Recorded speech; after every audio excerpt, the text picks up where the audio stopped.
welcome to our 10th episode of DoubleDM Pod. With me today is my lovely co-host, Emil. How are you today? I am very good today. It's been a very good day so far. That's good. I hope. So, that's what I said. Yeah, obviously. So, how was your week? My week was interesting, to say the least. We had the first session of our tournament arc in one of my campaigns, one of my Sunday campaigns, which was quite interesting because it's basically this. We had the first book of the campaign, the first arc of the Tyranny of Dragons campaigns, the Horde of the Dragon Queen, and I've had many divulging and many paths that leads to the exact same point again, that point where we are right now. Like, I've had these different paths throughout the whole module where the players could go, where they couldn't go, but there's still information they could have taken from there. And now all of this leads back into one point, which is Waterdeep, to the time of a tournament. And this is basically me putting everything back together before it goes out again into like this beautiful tree of thousands and thousands of possibilities.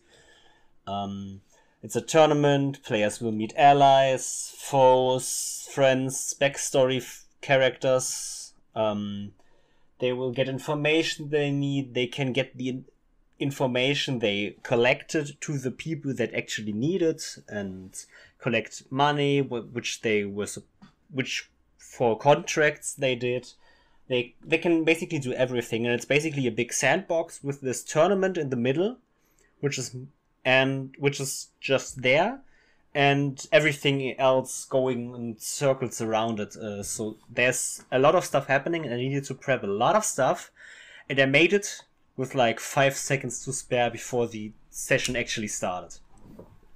Very nice. That was the moment I was actually finished with prep. I mean, as long as you're on time. As long as I'm on time, it's okay. So basically you just had this big tournament, and what I gather from that, what you just said, is you have beautiful roleplay possibilities. Yes. Revolving all around that. I hate tournaments when they are only players chugging dice at each other or at NPCs, because that's boring. It can be really fun if the players roleplay the combat in that tournament, right?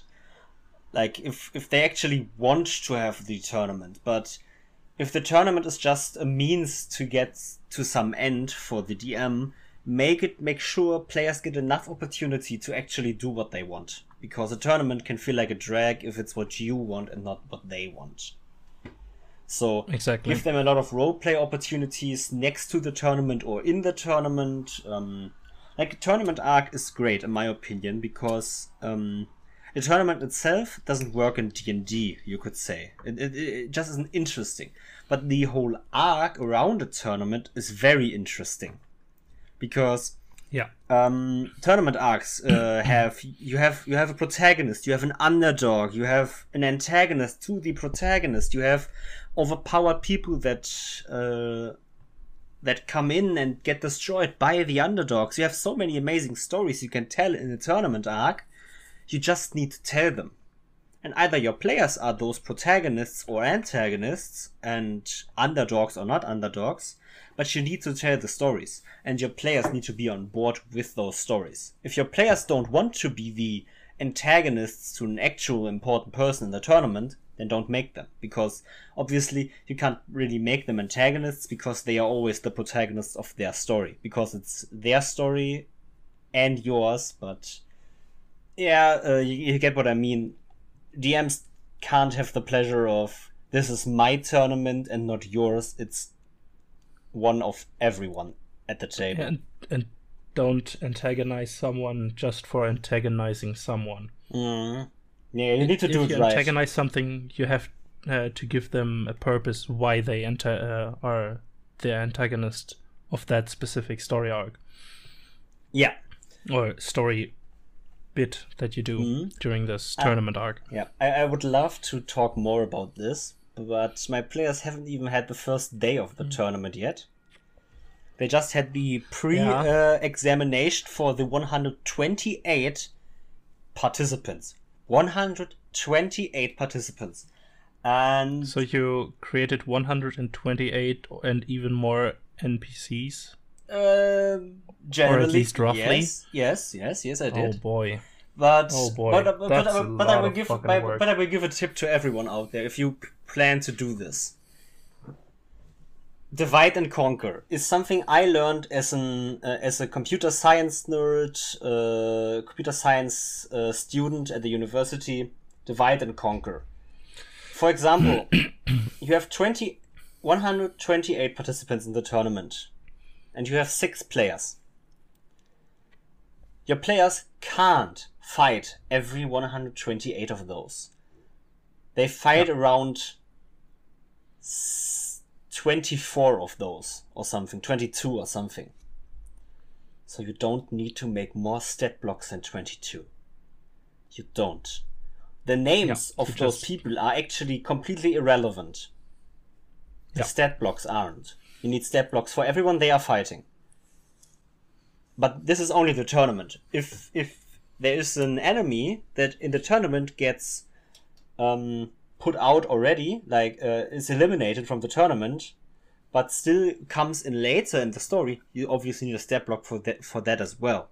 But solely for the tournament reasons, you only need the stat blocks your PC are actually encountering. Don't make more than you have to for that. And what I did for 128 participants, I wrote down names, genders, races, and general idea of a stereotype. Normally, I wouldn't say this is good, because putting everyone into a box and saying those are the same is not the best practice, because it's wrong, in my opinion. Like obviously you can do this if you flesh them out afterwards, but for this is just, okay, this person is in general like a barbarian.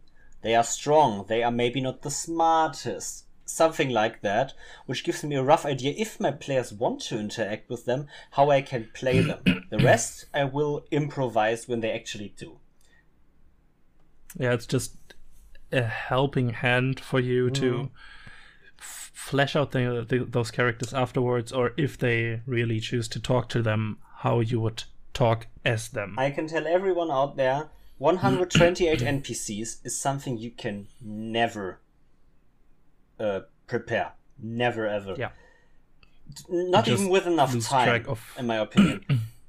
Yeah. You can write 128 NPCs, but preparation is not just writing the NPC, but also preparing for what your players actually want to do with them. Like, interact with them. If you know your players want to talk to them about politics, you need to develop the politics they actually want to talk about. Not only what the NPC has to say to them. The politics behind it, because if the NPC raises questions in the players, they also need to do you also need to do the prep when they want to research that topic. That is something you also need to think about. But I think we strive too far from what we actually are here to do today. So yeah, because 2 announcements we are here. from me. Yeah. Oh yeah. Sorry. We are nearly at 100 listens of this podcast, and this is the 10th episode. This has already been the wildest ride of my dreams, you could say. Yeah. This has been amazing already, and we are not saying we will stop. Never ever are we gonna stop with this. At least never not in ever the might be a stretch, but not in the exactly. foreseeable future. Yeah. And I'm just having too much of a blast every time we do this. Yes, It's especially awesome. last time, the 9th episode. Oh, it was amazing. Yeah. But we also have a Discord server. I was still yeah, we did that. It's on our link tree right now, isn't it? Yes, we have it on the link tree. Yeah. We have it posted to Twitter. Yeah, if you want to talk to us or anyone else that has been on the show, go there, talk to them. If you want to sign up for an episode with us, which we are really happy for if you want to, because we are 2 chaotic idiots, and that anyone actually wants to talk to us is an honor we didn't even imagine would be possible. But if you want to schedule with us, the best way to do it is in the Discord, I think. Probably. Because we mostly most of our day, we hang out somewhat online, semi-online on Discord anyway, so that will be probably the best point to reach us. And actually, I just checked. We are at 94 listens already. Yay! Just 6 more to go. The last episode has 6 plays already. That's amazing. And we are recording this on a Wednesday, right after we uploaded the 9th episode. Yes. Yeah. I mean, as I said, it's amazing to see that actually that's at least some people want to listen to us, and even if it would only be one person, I would still do this because I just love talking to you and about topics, and no matter how many people I entertain, doing this. Yes, it's just entertaining as shit. Yes, but I have to say one more thing before we get into the episode, and that is how fucking hot it is in Germany already. Yeah, I mean it's like 21 degrees Celsius right now. Yeah, 23 actually, I think. Oh damn! It's so hot. And to everyone who has not sat in a video gamer's room while it's hot outside, let me tell you, you don't want to sit in a room with a gaming PC right next to you when it's hot outside. Because that PC turns their temperature outside around 3 or 4 degrees up. Yeah. It's insane. Like I'm sweating. I just converted for our American friends. 23 degrees Celsius is around 73.4 degrees Fahrenheit. The Fahrenheit system, who needs that anyway? Yeah, give me Kelvin. Thanks. So that would be around is it 236 degrees Kelvin right now? Could be. I don't actually know. Oh boy. Yeah, somewhat around that. I just like high numbers. That's why I like Kelvin. Yeah, it 296.15 degrees Kelvin would be. Higher numbers mean more entertainment for me. Yes. Oh boy. Okay. Yeah. So should we get into our today's topic? Yes, I think we should. We are back again with another mini-series we are starting. Mm-hmm. This time, the mini-series all about folklore.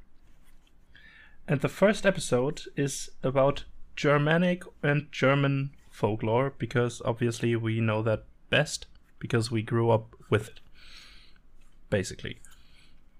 Yeah, that's about right.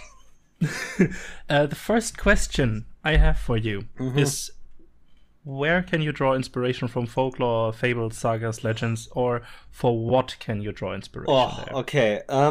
It's a simple question, and everyone probably knows this, but I think it should be put out there just to clarify, for us at least. Well, fairy tales, myth, legends are all stuff we actually tell with TTRPGs, right? Or at least in a sense. Every time you play a TTRPG campaign or a session, that's more or less a fairy tale. I mean, I've seen groups do this, where they have actually the exposition be someone telling a story that then comes to life, as you've seen many times on TV or film, or in cinemas, movies, theaters, or wherever. And then the players actually play in that story told by someone outside the realm of the table. Exactly. For what you can draw inspiration is also very simple. You can draw plot lines, NPCs, monsters, simple complications, world building information from them, about kingdoms, countries, politics. Especially from I think especially from myths and legends, you can draw a lot of world building ideas. And yes, Not so much from fairy tales, because they don't get much into how the world works, but the myths and legends really do. There's one thing, what I like to do is, I have done this a lot in one of my campaigns. The players were defending a village from gnolls. And every evening, the villagers gathered around fires and told stories to each other. Fairy tales, myth, legends of the land around them, of the mountains they are in right now. And basically you can rip a whole fairy tale from any folklore in the world that you want to base your TTRPG world in, and just make it a story you tell your players through the eyes or the mouth of an NPC. The NPC can tell that exact fairy tale to the players, and you can make a whole plot out of it. Because fairy tales, myth, legends, and all that stuff, it doesn't come from nowhere. There is a reasoning behind it. Yeah, it's all based on something real, and through retelling the story every time, they just added bits and pieces which then came to this big fairy tale you know of then, and with all this magic stuff and all other sorts of weird things happening, but the base is somewhere in reality. Something loosely like that nearly happened for every fairy tale. Yes. For example, the stories those villagers told them were mostly ghost stories. And stories of old ruins somewhere in the mountains. Those ruins exist in that world. Those ghosts may do too. Maybe they don't. And the villagers are imagining stuff or telling those stories to keep the kids away from exploring the regions. The players don't know. Or maybe the ghosts existed once and now don't anymore because of something else that happened. And that's a good thing when you have your own world you build and play every single campaign in it. You can make fairy tales out of adventures and campaigns previous groups have had. Yes. You can connect multiple groups, and if the group with new characters and a new storyline finds bits and pieces in the world telling the story of their old characters and their old heroes, it's just a delight for everyone at the table. For the DM, because you see those bright smiles of the PCs. It's an awesome story tool. Yes. We should probably already get into point number 2. 3, 2, 2. 3, 2, obviously, yes, let's it's go. 2. It's 2. What are some of this question is for you? What are some of the biggest German folk tales, folklores, fairy tales, fables, sagas, legends, whatever you want to call it? The first one I researched kind of was the Pied Piper of Hamlin. For anyone, that's... Or a different name would be the Ratcatcher of Hamlin. Yes. And to clarify, Hamlin is a town in West Germany, in Lower Saxony. It is a real place, and everything that happens in this fairy tale is based on real places. There is your basis in reality. And this fairy tale specifically is a little bit of an odd duck, because it's one of the only fairy tales which has specific dates in them. For example, the story goes something like this. A stranger came into the town of Hamlin wearing flamboyant or pied clothing. He told everyone that he was a rat catcher, and conveniently for the rat catcher, Hamlin had a rat infestation problem at that time. So he was hired to get rid of the rats. He then took out his flute played a lovely little tune, and every rat and mouse followed him, entranced by this musical sound he made. He then proceeded to walk in the Weser, a river near Hamlin, where all the rats drowned because they were entranced, they couldn't swim, and so on and so forth. But then the town refused to pay him because he didn't really do anything other than playing music. Sorry. So he walked away angry, grim, and a few months later he came back disguised as someone else. And at a time where everybody was at church, he again pulled out his flute and played a similar tune, but this time no rats or mice followed, but the children of this town from the age 4 and upwards. And he just walked them right out of the city gates. And in the fairy tale, it is said that about 130 children went missing that day. That's basically the Pied Piper summarized. That's the Pied Piper for everyone.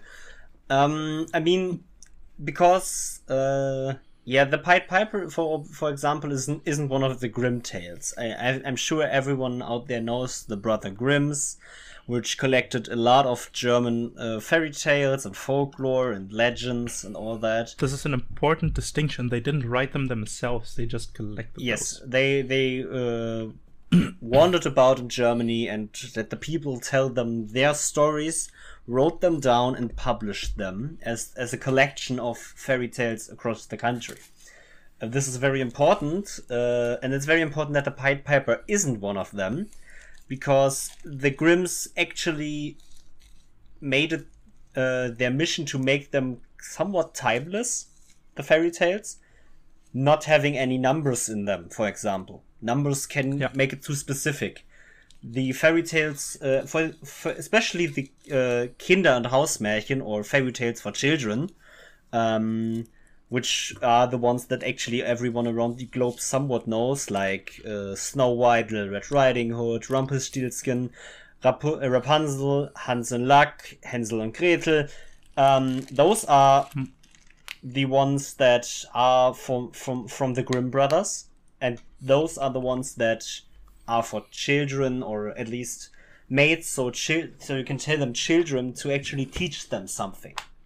The Pied Piper still has a moral of the story, obviously, which at first is you could say pay the people what they earned, because the Pied Piper killed all the rats in the city.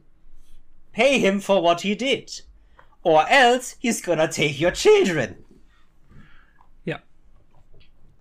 And after we went through with a brief summary about through all of the big fairy tales, you will see how weird it was growing up as a German child, because you were read those stories to get you to sleep. Yes. And the Pied Piper is a moderate thing. There is no graphic violence described in there. Oh yeah. In others, there will be.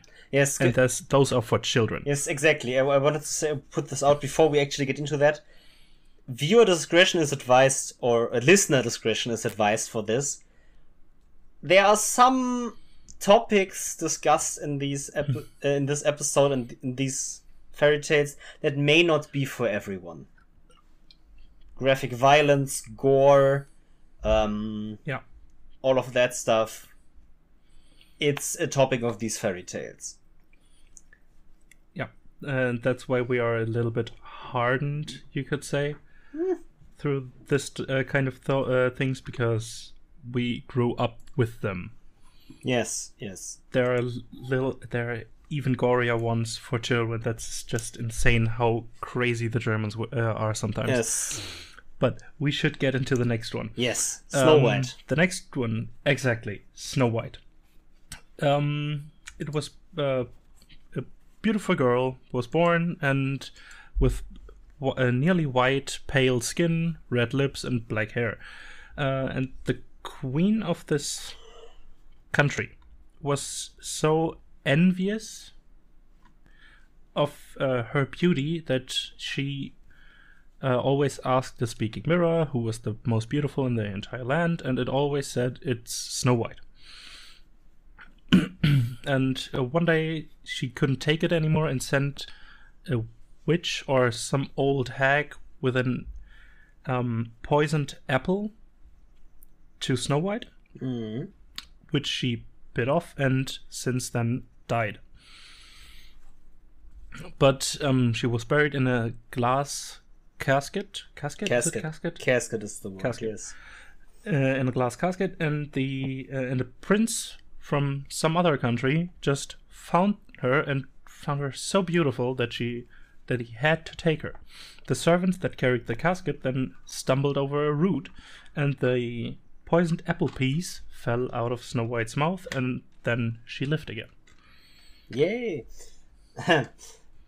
Yeah. Creep alert, but yeah. It's creepy when you think about it. Obviously, you can also say it's a beautiful story because Snow White lived with the 7 dwarves, and then because Snow White is this very beautiful but also very friendly and nice person to the dwarves, and then because she has done just because she is so beautiful, the queen was so envious to actually kill her.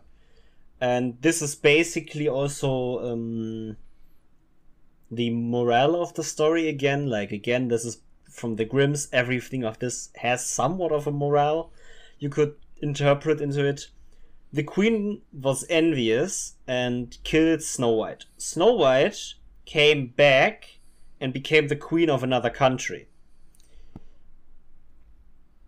And the morale, you could say, is nothing comes from being envious. You don't gain anything from it. This is basically the morale that Snow White has. But yeah, but already you could see this prince just came and thought, oh yeah, this person that is dead looks nice. I'm gonna take it home. That's a beautiful fucking corpse. I'll take that. Okay. Yeah. Yeah. Germans are weird people and still I can are. remember that was actually a bedtime story for me. Yeah.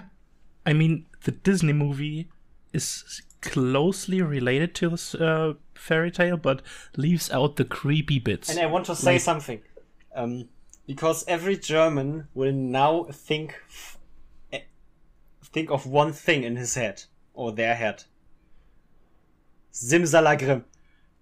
Yeah. It's a beautiful German TV series, which is basically just 20 minutes of those Grimm fairy tales animated by 2 plushy toys or puppets. No, it was actually drawn like a cartoon. Yeah. But the characters that are in are 2 puppets. Yeah. It's a cartoon. It's and it's basically 20 minutes of reliving those fairy tales and these 2 puppets that venture through the fairy tale land of Simsalagrim. And honestly, it's amazing. I've rewatched the first episode because I think they sometimes fly on a book, the book which contains all the book fairy of the tales. The Grimm book. But I've rewatched the first episode, and it's actually so wholesome and sweet to like this is nostalgia for every German right there. Yeah. It's a nostalgia kick in the face. I love that show. Yes, I do too. Oh, okay. Little Red Riding Hood. Little Red Riding Hood. Yeah, basically just a little girl always wearing a red hood. That's henceforth the name Red Riding Hood. She wanted to bring her grandmother some food and drinks, and she met this big bad wolf. He then proceeded to make a plan how he could eat said Little Red Riding Hood. He distracted her, went to the cabin of the grandmother, ate the grandmother, took her place, and through some weird questions Little Red Riding Hood didn't figure out it wasn't her grandmother but a wolf, and was then eaten as well. The wolf snarled so loud that the hunter came by the cabin, heard the snarling, and went in, killed the wolf, sliced open his belly, and pulled out still living Red Riding Hood and the grandmother, put big fucking stones into the stomach of the wolf, stitched him back up, and then he drowned or fell to the death in a tragic accident afterwards. Mm-hmm. Yeah, like again, these fairy tales are very much, you can interpret what you want into them for morale, for example. Here you can look at the big bad wolf.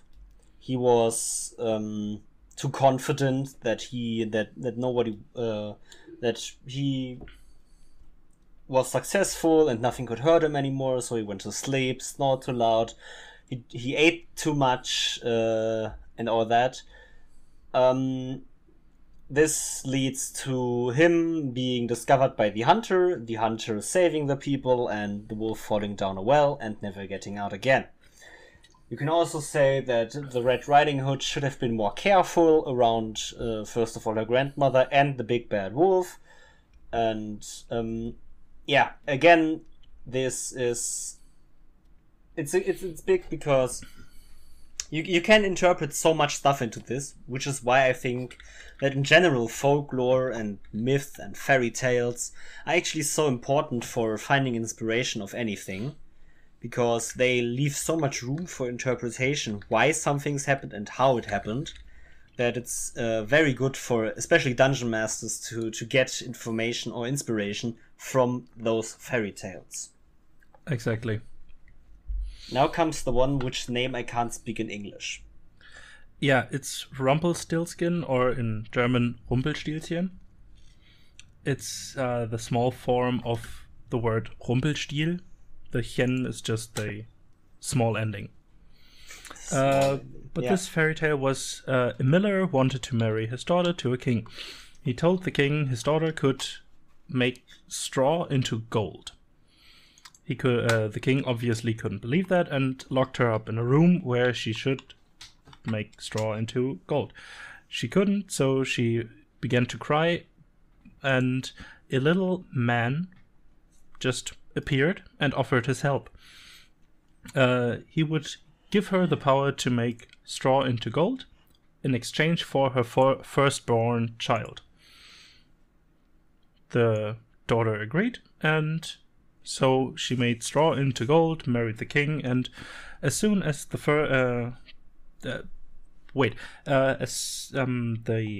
little man made a somewhat of a bargain, because you can have this power, you give me your firstborn child, but you can keep it if you tell me the name, if you can tell me my real name, which he hasn't told her obviously yet.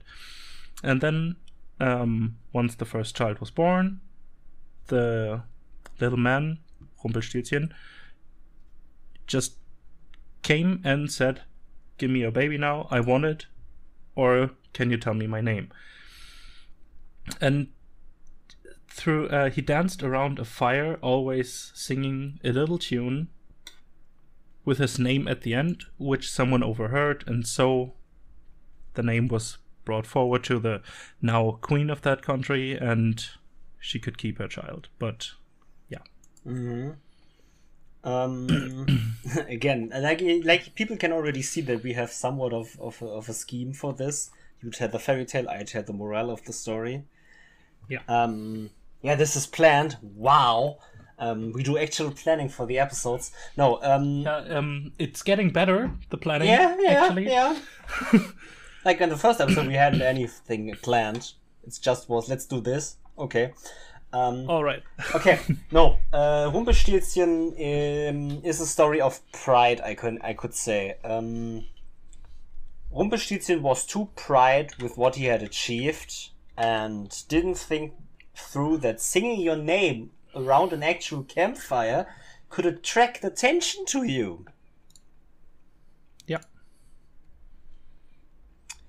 Pride comes before the fall is more or less the morale of this story. Yeah, it's a German saying. So It's I also don't an know English how... saying. I think this It is? All at right. least websites Double tell the me... pride, twice the fall is Yes, the that's most one. prominent version, I think. Yeah. Yeah. In Germany, it's called Hochmut kommt vor dem Fall, so Pride comes for right before the fall. Yes. Yeah. So, the next one. Pride precedes would be the fall. Rapunzel. Yeah. Rapunzel. A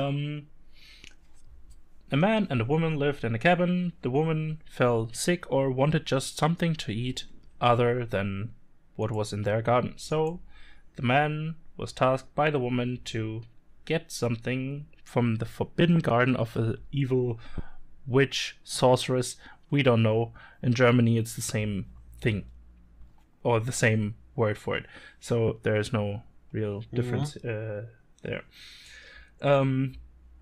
On the second time the man did this, the witch just said, yeah, you can have that, but I want your child, your not yet born child. And out of fear that his wife might die, he agreed. So after the child was born, she was taken by the witch, locked up in a tower, and was called Rapunzel. The tower had no doors or no stairs, so always when the witch wanted to enter the tower, she would have to call out to Rapunzel that she would let her beautiful long golden hair down, which led from the fucking top of the tower to the base. I don't know, like 50 meters, whatever. It's weird. Insane. But one day, again, a prince came by, heard Rapunzel sing, and heard how the witch entered the tower. So he tried that as well. They fell in love, and but the witch found out, cut off Rapunzel's hair, and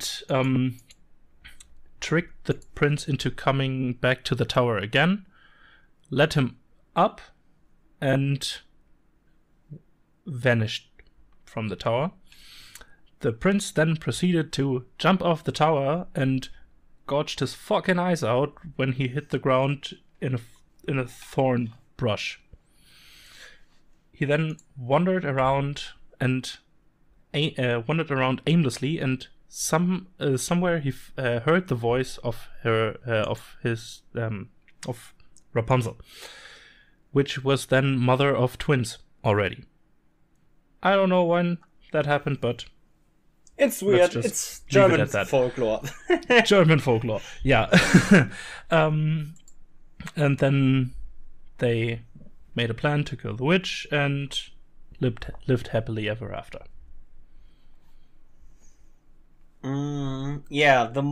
This is funny because in normal interpretation, the morale or what we actually learn from the story is, if something is supposed to happen, it will happen. Which is, if you think about it, actually so bad as a morale. Because saying everything is destined to be and you can't change anything is shit. It really is motivational in any way. You could say that. It's not something I would put on a motivational poster to work out in the gym to or something. But definitely Rapunzel is also a story of never giving up. Yeah, that's the more important thing. He wandered around, I think, for 1 or 2 years aimlessly until he found her again. That's the more important part, in my opinion. Yes. Then there would be Hansen Luck. Yes, we can do that. Yes. Yeah. Hansen Luck is basically someone worked for a really long time, had his education, and was paid for that. He had a lump of gold and traded it for a horse. And every time he traded, he would go in a trade you usually wouldn't have. For example, I think he traded the horse for a cow, the cow for a pig, the pig for a goose, the goose for two rocks on his shoulders. For 2 rocks, and then when he went to drink, those rocks fell in the well.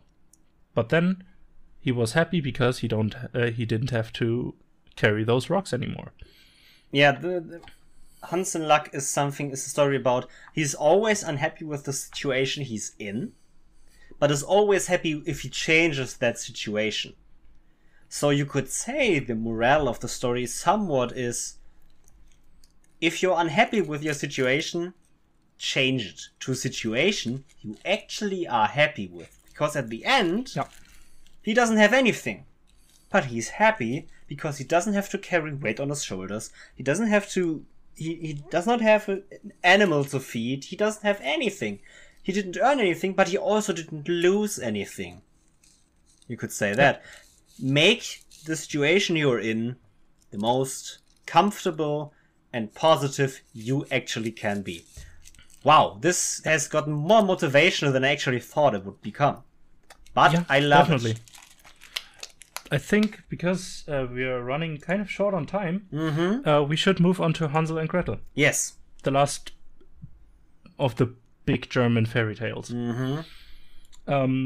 Basically, there was a woodcutter and his wife. The wife, those two had 2 children. The wife said they should leave the children out in the wood to let them die or whatever. I don't know. So, after much reluctancy, the woodcutter agreed, led them through the woods, but Hansel was smart. He left a little path of white rocks so they could find their way back to their home. On the second day after they came back, the father went with them out in the woods again, but this time he didn't give them any rocks, but just a small loaf of bread. Hansel proceeded to crumble the bread and laid a little path out of breadcrumbs. Henceforth the saying, the trail of breadcrumbs. But birds picked those breadcrumbs up, and they were lost in the woods. On day 3, they found a cabin made out of bread, sugar, or gingerbread, basically a gingerbread house. They then ate something of the house in which a witch lived. Again, witches, princes, it's a really common theme. But the witch was actually a cannibal, because she then imprisoned those 2 and tried to, let me check the word. We are prepared. She tried to fatten up Hansel, but because the witch was nearly blind, he always just she would usually test his fatness, you could say, by feeling his fingers. But Hansel just would hold out a chicken bone or some sort of small bone, and out of pure anger, the witch just decided to cook him immediately.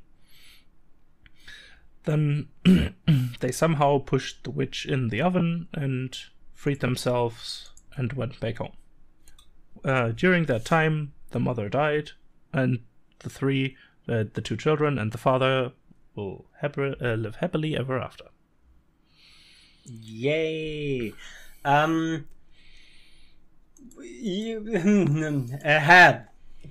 Exactly.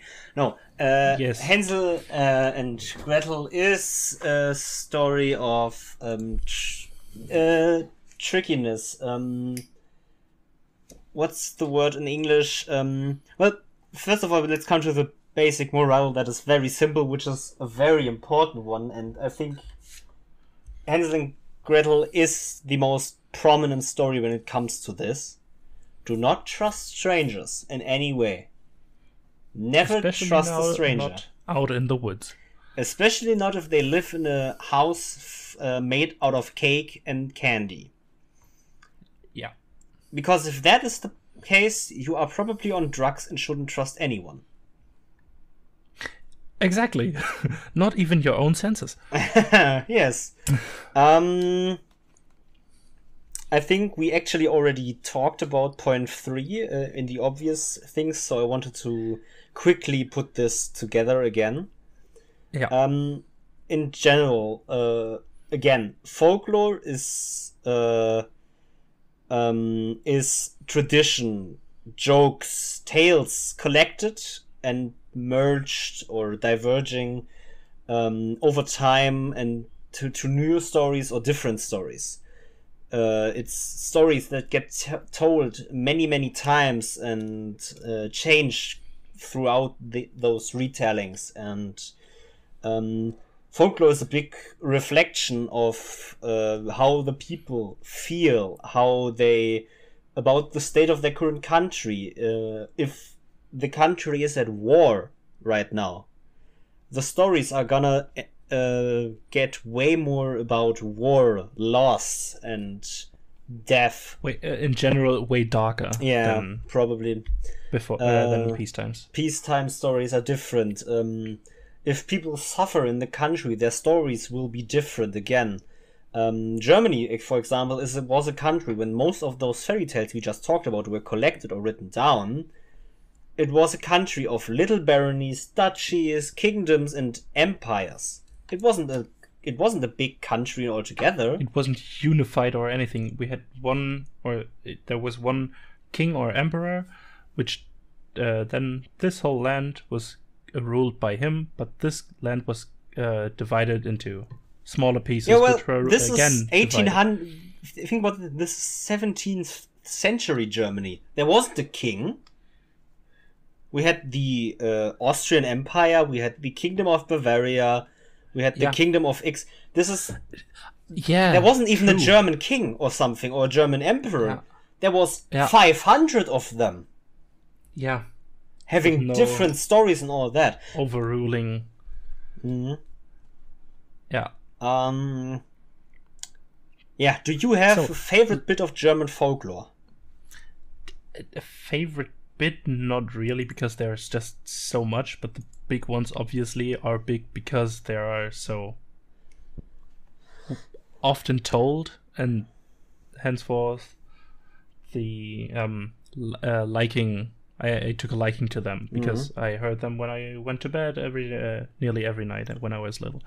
So basically everything from the Grimm Brothers or collected by the Grimm Brothers is pretty awesome. And which one I really like but haven't gotten into that much is the Song of the Nibelungen or the Nibelungenlied. Those are pretty much my favorite, if you want to put it like that. Do you have any? Yeah. The Grimm Brothers, the most obvious ones. Snow White, Little Red Riding Hood, Rapunzel. Other ones everyone has probably heard because of Disney and the movies, but in general because they are just the most ones that we actually get told in Germany. Yeah. It's basically, these are stories, like I said, this TV series of Simsalagrim. This was, I don't know actually the time it was aired on the German TV show. I think this was 1999 and 2002. Yes. And then got a remake on 2010. But I wasn't talking about the years. I was talking about clock hours. I think it was about 1 p.m. It was 2 p.m. midday. Midday. What I wanted to say, it was midday, but it was something you could actually watch before you go to bed. To bed. This is like for example, at 1 p.m. at that time, maybe I wasn't home or something. Like when it aired in 2002 or something, I was 3 years old. Yeah. But like when I was 5 or 6, my parents had bought the VHS cassettes, not DVDs, VHS cassettes of this TV series, and it was like, okay, 2 episodes before you go to sleep at like 18 o'clock or something.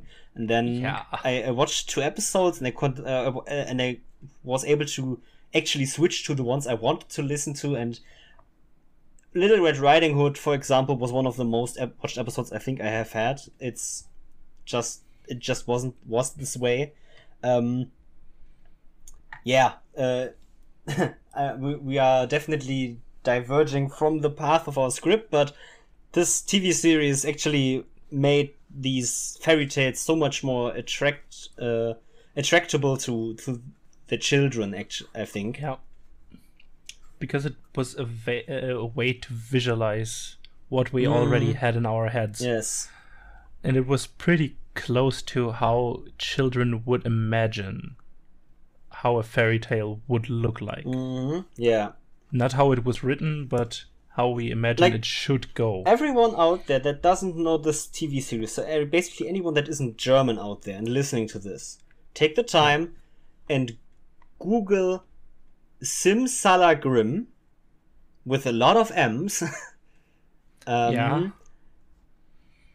Google that and put behind it Germany or the word Kika, which is Kika, which is the TV network that show was aired on, and just watch like a YouTube video of it, even if you don't understand anything, just to visualize what we are actually talking about. This was basically one of the first cartoons any German kid watched when they are as old as we are now. Exactly. Like, this was a cartoon everyone in my friend group probably has watched, and this was the way cartoons were done in Germany at that time. Yeah. This actually laid the groundwork, I think, for how I watched cartoons, because it was like this. So, I think we should get on. Yes, I wanted to get on. What can we actually learn from folklore, from Germany, for our TTRPG games? Because this is why we're here. Exactly. What are some creatures you could or should or can, whatever, adapt? For example, which something I have in my head for over 3 years now is some sort of a Christmas one-shot. And there is one German thing called Krampus. It's sort of a companion of Saint Nicholas, but a demonic one, so bad kind of influence. And I always wanted to craft a story around that, with high-level characters actually beating the demonic figure of Krampus at the end and saving Christmas or saving Nicholas Day or something like that. I think the Krampus is actually a figure that is pretty well known in media already, because you could always compare to the Grinch in some way. Yeah, it's sort of like the Grinch, but not against Christmas, but the evil side of Christmas. Yes, exactly. It's not stealing Christmas. It is how you can steal something with Christmas, which is actually more interesting to me than the Grinch idea. Oh, you have this bad spirit, because people like this folklore of, many people say you get coal or when you are bad, and you get coal from Santa, right? Or get hit with a stick or something. I don't know if that's a German thing, but no. I actually think getting hit by a stick is some sort of German thing, because I think it's from Knecht Ruprecht. Yeah. The bad version of Santa. So exactly. There's Santa Claus giving out presents, and then if you were bad this year, Knecht Ruprecht will visit you and hit you with a stick. Hit you with a stick. Just fucking whack all over you. And because we're at the topic of hitting again, I would hit a Nazi with a stick. Boom! I did it again. Yes, you are Nazi Knecht Ruprecht. It is out there. Oi. To any Nazi out there, I will visit you on Christmas and hit you with a stick. Whack! And I can do that because I have 3 years of kendo experience. Boom! The Japanese way of hitting someone with a stick. Yes. I love it so much. Okay, but weird. Okay, yeah. What is a diff? Like Krampus is someone I actually also want to draw inspiration for a Christmas one shot from at some point. If I could we ever should do craft that one together. Maybe we should. I have a proposition. Let's craft that story together in a broad sense and play it with different groups and then compare how they did. Let's do that as a podcast. We create that one as a podcast. Play the sessions together. Play the sessions, and then in the next episode we compare that. Make it a 2-part. Yeah. You guys have heard it here first. Christmas time rolls around when we DoubleDMs put on our Santa hats and we run Christmas one-shots for our players. Yeah. Let's do it. I'm into that. Make All it. right. Okay. And actually I have one more creature. Yes. I just recently heard about, but really way before we started researching German folklore. Mm-hmm. It's the Nachzehrer. Is the German word for it, and I haven't. Could found also an be the English word for me that. when there's dessert, but yes. Yeah, I haven't found an English translation for that yet. So it's basically the after eater, something like that. It's weird. Yeah, because it's some sort of undead, but not yet a vampire.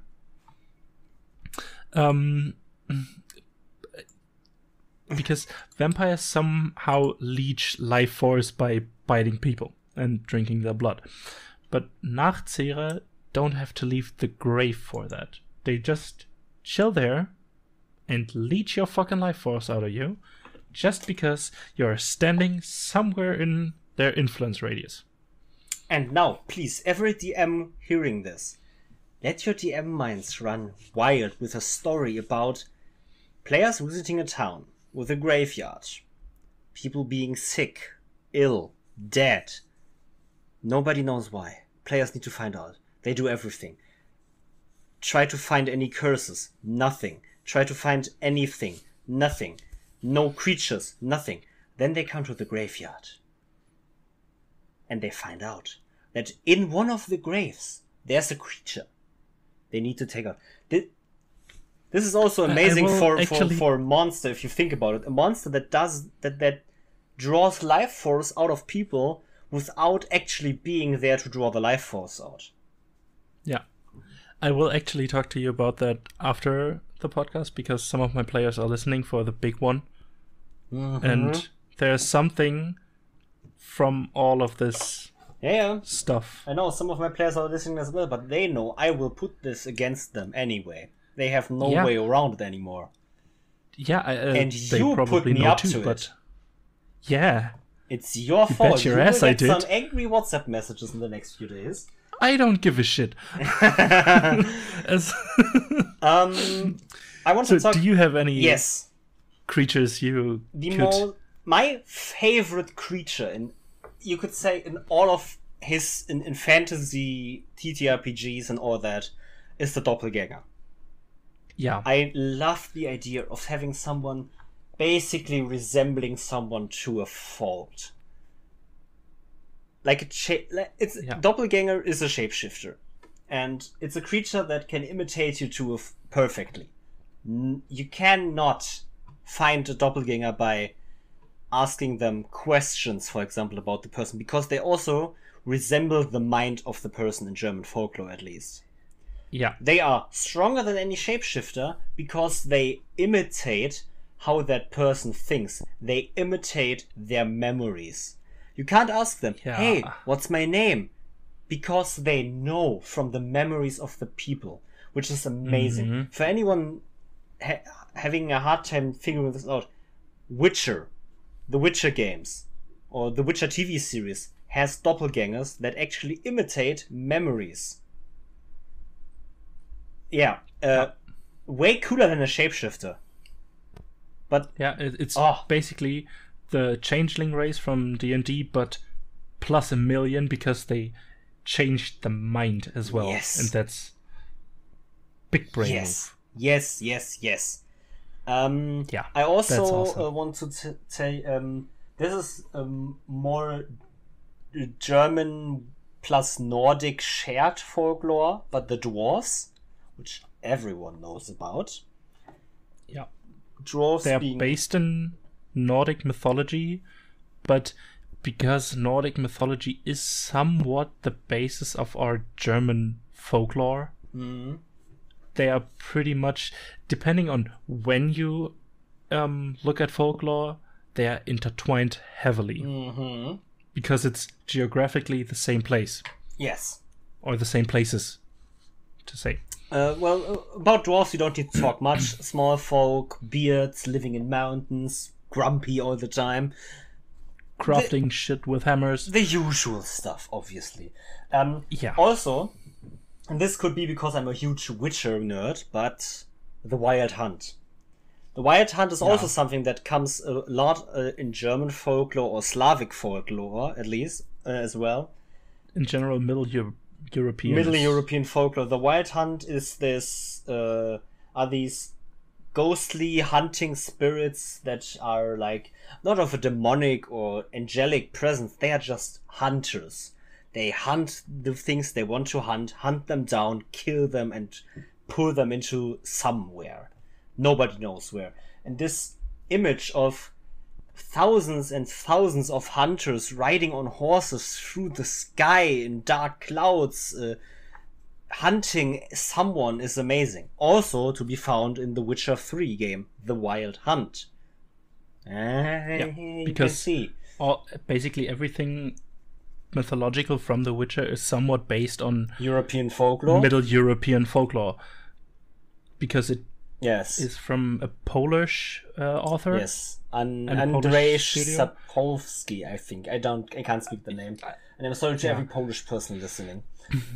But obviously, that's where he drew his most inspiration from, the folklore of the country he was from. Yeah. We also have the Nachtalb, or Night one of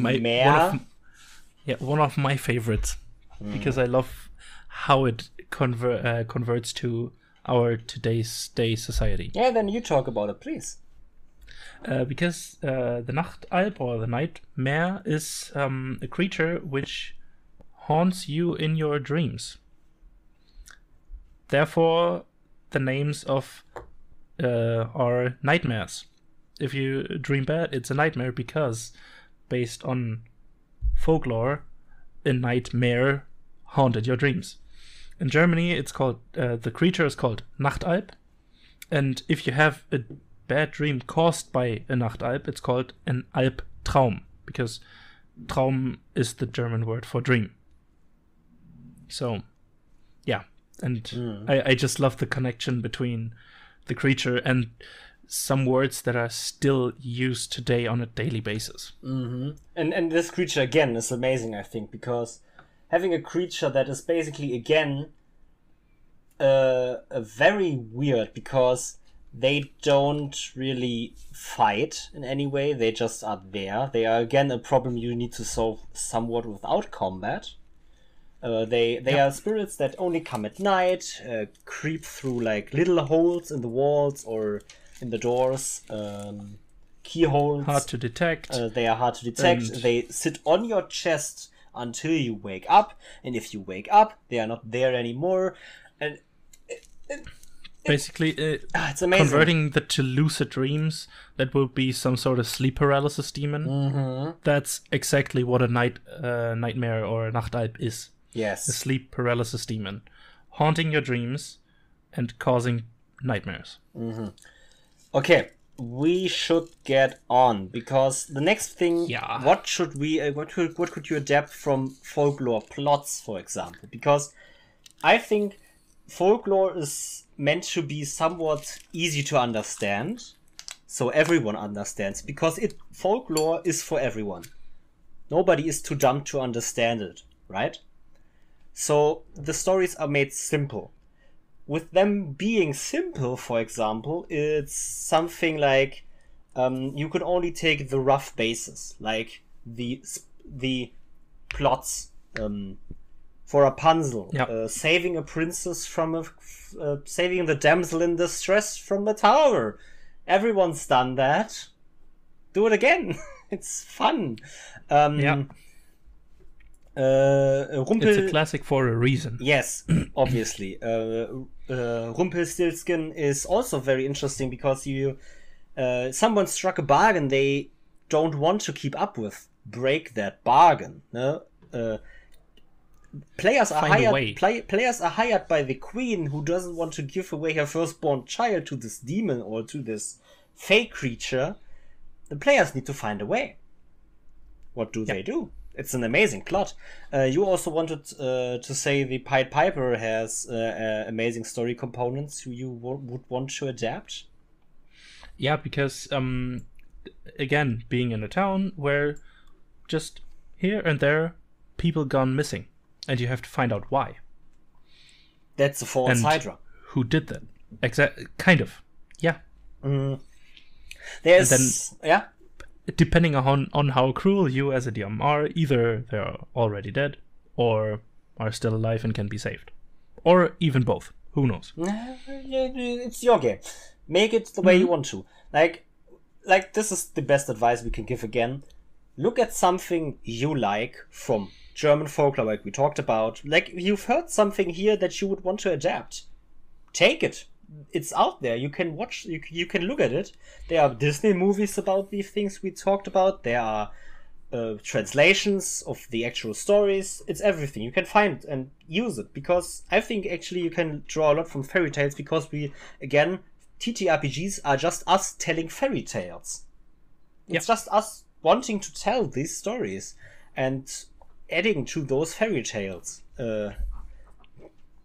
I wanted to talk about a very unknown and you could say new legend fairy tale of Germany, which is the werewolf of Moorbach. Moorbach is a little city, and there is an Air Force base from the US, I think, there. I don't actually know. And there were these 5 soldiers or something that wandered through the forest to the Air Force base. They came upon a shrine for the Virgin Maria, or however she is called in English. There's a candle, and legend says in the village of Moorbach, if this candle ever goes out, the last werewolf that lives in Germany, lives in the forest near Moorbach, will come out again and be active again. This candle keeps him at bay. Those soldiers, thinking this is just some fairy tale, just walk away. The candle goes out, however. And one of those soldiers also has watch duty in the night. And on a hill, far away, with a full moon obviously, he sees this big wolf just looking at him for half an hour straight, and then running away again. The next day, a child in the village is dead, never to be found again. That is an amazing story you can adapt. Yeah. You have this country. It's a safe country. You're in the normal countryside. It's safe. Nobody has heard of monster attacks in the last 25 years or something. And your players go through this village, and there is this old story that they get told by an old lady or by kids or someone that tell them this candle never is to be blown out, because if it blows out, the monsters will become active again and we need to be careful. Players don't really mind because the country is safe. What monster would come, right? Players go about their day, go into the tavern for the night, and in the nighttime one of them wakes up hearing strange sounds, and before they can actually investigate, the sounds are gone again. The next day, a child is missing or dead. And this now already becomes a very good story hook, and I think a lot of people have done that before in their stories. It's a very common theme, but it's still amazing. And this is... The fairy tales are fairy tales and classics for a reason. Yes, exactly. Because they use very simple plot ideas and turn them into something amazing. Yes. Which you as a DM with your group usually do as well. Mm-hmm. Yes. That's the thing. Fairy tales are simple. And that is why I think they can't be made into intricate campaign plots. Because they are so simple, they are mostly just, let's have this as a one-shot session. But they work great as fillers if you as a DM need an extra week of prep for the next big city. Just let your players walk into a village, spend the night there, and the next day a child is missing. Most normal TTRPG groups would want to investigate. And if not, you can always pay them gold or any other reward they actually want. Yeah, it's simple, but it works. And it's amazing because of that simple fact. Exactly. So, the last point we wanted to talk about very quick is what are some NPCs you could adapt. The first coming to mind is, for me, Siegfried the Dragon Slayer, which is a big German folk hero of incredible bravery and strength who's killed a dragon and is an all-around hero to the people. And this is from the Nibelungenlied. Yeah. It's an amazing NPC, you could say. You have an old hero that actually in the Nibelungenlied, spoiler alert, gets killed. Yeah. That is. And you could actually use some of his equipment as legendary artifacts. Yes.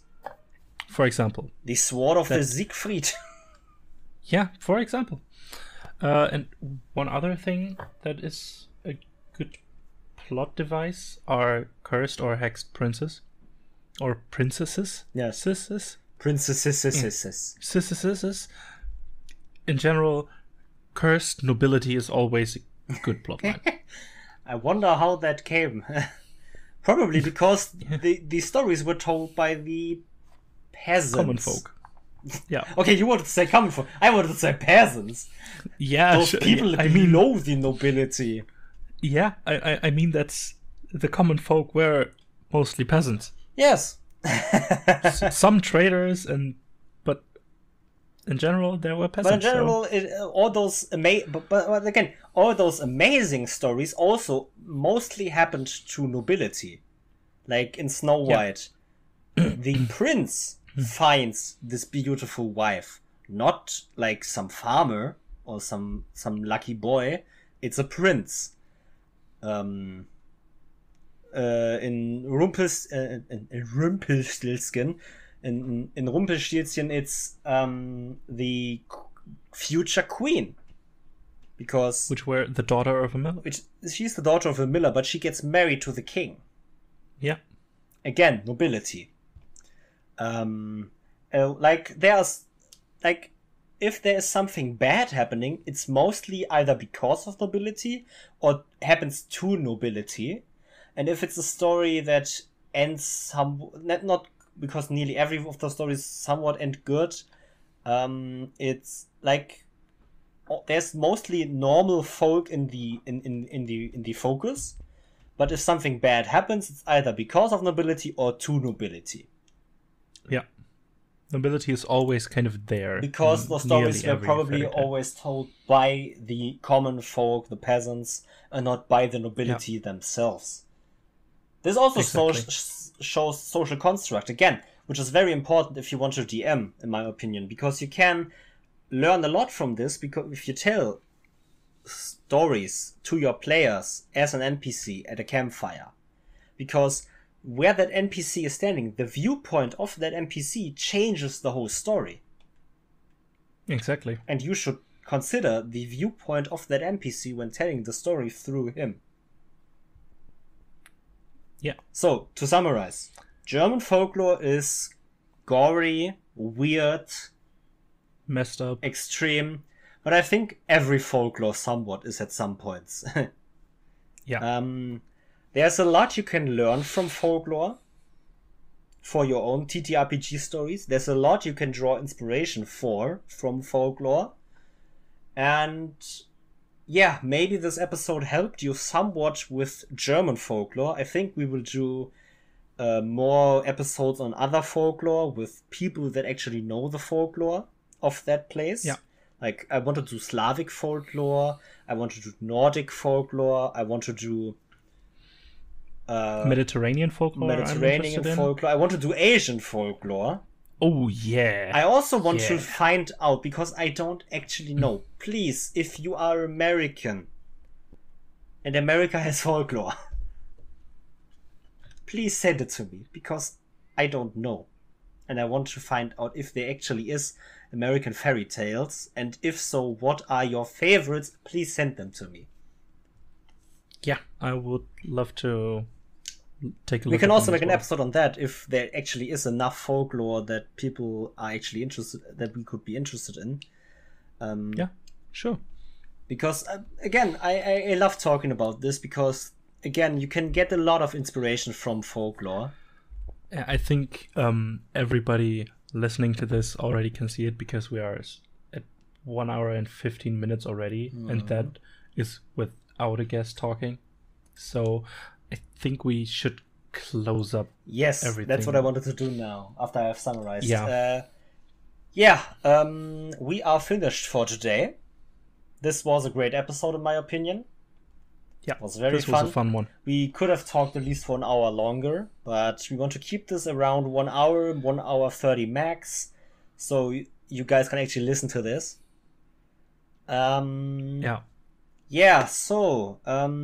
Next episode, we don't have a topic yet. We will probably decide that again on Twitter with a poll. So look through. So if you want to participate in that poll, please follow us on Twitter at DoubleDMPod, or follow us on Instagram at DoubleDMPod.